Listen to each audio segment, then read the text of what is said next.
মুহাম্মদ সাল্লাল্লাহু আলাইহি সাল্লামের জন্মের মাত্র 50 বছর পর 620 খ্রিস্টাব্দে প্রথম বাংলাদেশে ইসলাম ধর্ম আসে। 690 খ্রিস্টাব্দে দেশের প্রথম মসজিদটিও নির্মিত হয় এই জেলায় পঞ্চগ্রাম ইউনিয়নের মজেদের আড়া নামক গ্রামে।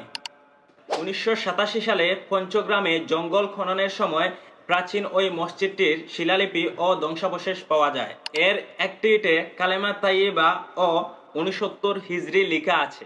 এর থেকে অনুমান করা হয় মসজিদটি 69 হিজরি অর্থাৎ 690 খ্রিস্টাব্দের দিকে সংস্কার কিংবা স্থাপন করা হয়েছিল।